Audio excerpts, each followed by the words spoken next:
నిండున చంద్రబాబు సీఎంగా ప్రమాణ స్వీకారం చేయనున్నారు. ఈ నెల 9న మోదీ ప్రమాణ స్వీకారం ఉండడంతో 12న సీఎంగా ప్రమాణం చేయాలని చంద్రబాబు నిర్ణయించారు. ప్రమాణ స్వీకారం ఎక్కడ అనే దానిపై ఉత్కంఠ నెలకొంది. అమరావతి రైతుల పోరాటానికి మద్దతుగా రాజధాని ప్రాంతంలోనే ప్రమాణ స్వీకారం అంటూ ప్రచారం జరుగుతోంది. ఇప్పటికే ప్రమాణ స్వీకారం ఏర్పాటుకు కావాల్సిన సామాగ్రి రెడీగా ఉంది. రాయపూడి వద్ద 30 లారీలు సామాగ్రితో సిద్ధంగా ఉన్నాయి. ఈరోజు ప్రమాణ స్వీకారం చేసే ప్రాంతంపై స్పష్టత వచ్చే అవకాశం ఉంది.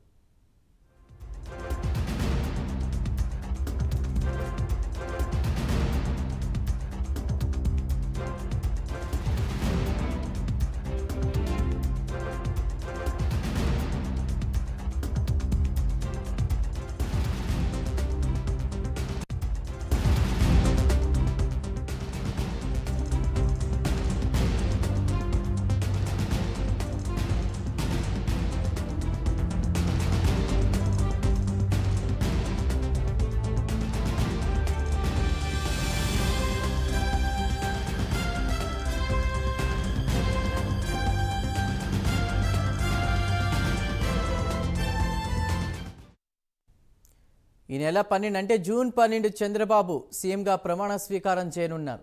ఇక 9న మోదీ ప్రమాణ స్వీకారం ఉండడంతో 12న సీఎంగా ప్రమాణం చేయాలని చంద్రబాబు నిర్ణయించుకున్నారు. ప్రమాణ స్వీకారం ఎక్కడ అనే దానిపై ఉత్కంఠ నెలకొంది. అమరావతి రైతుల పోరాటానికి మద్దతుగా రాజధాని ప్రాంతంలోనే ప్రమాణ స్వీకారం అంటూ కూడా ప్రచారము జరుగుతోంది.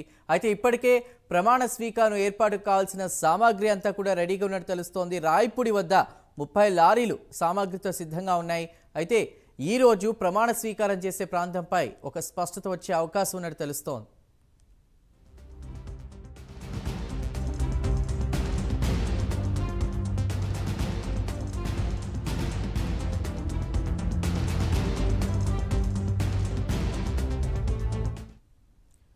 ఈ నెల 9న ప్రధాని మోదీ ప్రమాణ స్వీకారం ఉన్న నేపథ్యంలో ఈ నెల 12న చంద్రబాబు సీఎంగా ప్రమాణ స్వీకారం చేయబోతున్నారు. దీనికి సంబంధించిన పూర్తి డీటెయిల్స్ అందించడానికి మా ప్రతినిధి రవికృష్ణ సిద్ధంగా ఉన్నారు. రవికృష్ణ, జూన్ 12న చంద్రబాబు ప్రమాణ స్వీకారోత్సవం ఉండబోతుందని తెలుస్తోంది. అయితే ఈ రోజు ఎక్కడ అనేది ఒక క్లారిటీ వచ్చే అవకాశం ఉందా?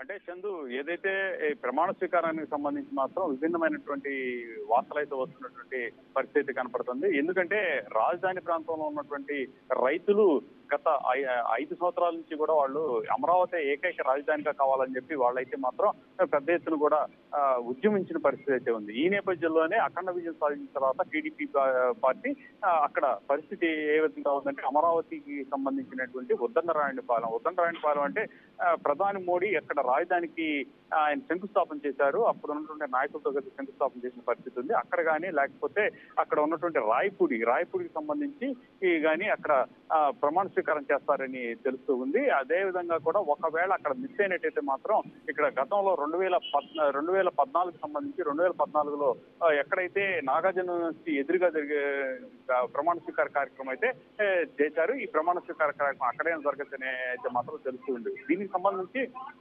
మొట్టమొదట 9వ తేదీనే ఈ ప్రమాణ స్వీకారం ఉంటుందని అందరూ కూడా భావించారు. అయితే 9వ తేదీకి సంబంధించి 9వ తారీఖు ప్రధాని మోడీ ఢిల్లీలో ప్రధానిగా కూడా మరోసారి అంటే 3వసారి ఆయన ప్రమాణ స్వీకారం చేస్తున్నటువంటి నేపథ్యంలో అక్కడ ఆ రోజుని మార్చినట్టు కూడా తెలుస్తుంది. 12వ తేదీ అంటే 12వ తేదీన ప్రమాణ స్వీకారం 12 గంటలకు ఉంటుందని అయితే మనకైతే తెలుస్తున్నటువంటి ఈ సమాచారం. ఈ మేరకే ఇప్పటికే ఆ రాయపూడి వద్దకు మాత్రం ఈ ఏదైతే ఏర్పాట్లకు సంబంధించి రాజధానిలో ప్రమాణ స్వీకారం చేస్తున్నటువంటి సందర్భంలో అక్కడ ఏర్పాట్లకు సంబంధించి దరిదాపు 50 లారీల పైగా కూడా సామాగ్రిని తెప్పించినట్టుగా కూడా తెలుస్తుంది. దీనికి సంబంధించి ప్రధానంగా కూడా అక్కడ టెంట్లు వేయడం, వర్షం పడుతున్నటువంటి నేపథ్యంలో వర్షానికి సంబంధించి టార్పాలిన్ టెంట్లు కానివ్వండి, లేకపోతే సీటింగ్ కానివ్వండి, లేకపోతే ఈ ఏదైతే దీనికి సంబంధించి ప్రధానంగా ఇక్కడ ఉన్నటువంటి పరిస్థితుల్లో రేపు 12వ తారీఖు తప్పనిసరిగా కూడా జరుగుతుంది. అయితే రాజధాని ప్రాంతంలో ఉంటుందని మాత్రం తెలుస్తుంది. Right Ravikrishna, thank you.